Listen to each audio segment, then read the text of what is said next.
Coming எபிசோடுக்குரிய ஒரு அட்டகாசமான promo வந்திருக்கு. வீடியோக்குள்ளே போகிறதுக்கு முன்னாடி நம்ம சேனலை லைக் அண்ட் சப்ஸ்கிரைப் பண்ணிவிட்டு சப்போர்ட் பண்ணுங்க. உங்களோட ஒரு சின்ன லைக் சப்ஸ்கிரைப் கூட எனக்கு சின்னதாக இல்லை பெரிய மோட்டிவேஷனாக இருக்குல்ல.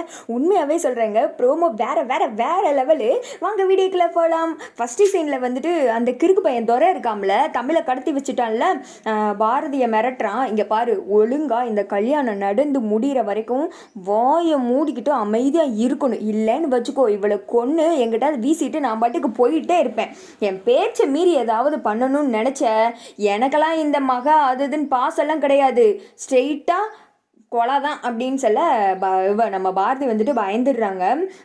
சரி நான் எதுவுமே யார்கிட்டே இதை பற்றி எதுவும் சொல்ல மாட்டேன், நான் கண்டிப்பாக வந்துட்டு உன்னை வந்துட்டு கல்யாணம் பண்ணிக்கிறேன் அப்படின்னு சொல்லிடுறேன். வா அப்போ அமைதியாக மண்டபத்தில் போய் உட்காரு, யாருக்கிட்டையாவது மூச்சு விடு, அப்புறம் இருக்குது இவன் அது வரைக்கும் ஏன் கஸ்டடியில் தான் இருப்பா, கல்யாணம் மட்டும் முடியட்டும், அதுக்கடுத்து நானே விட்டுறேன். இவன் எங்கே ஏதுன்னு கேட்டால் என்ன ஏதுன்னு சமாளிக்க வேண்டியது ஏன் பொறுப்பு, நீ வாயவே திறக்கக்கூடாது அப்படின்னு சொல்லிட்டு இந்த பக்கம் வந்துட்டு பாரதியை கூட்டு போயிடுறேன்.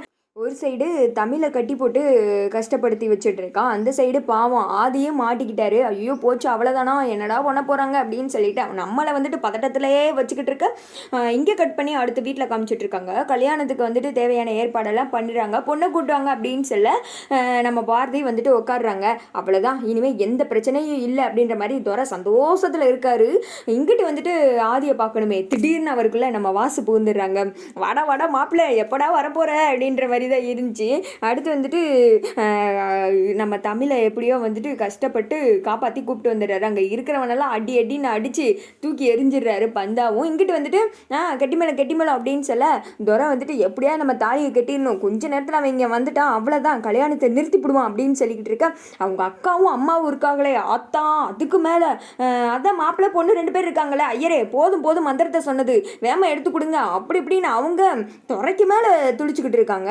அப்புறம் வந்துட்டு தாலி கட்டுற அளவுக்கு போயிட ஃப்ரெண்டுக்கு என்ன பண்ணுறதுன்னு தெரியல. பாரதியும் உட்காந்து அழுதுகிட்டே இருக்காங்க, யாருக்கிட்டையும் நிமிர்ந்து ஒரு வார்த்தை பேசாமல் தலையை கீழே குனிஞ்சு அழுதுகிட்டே இருக்காங்க.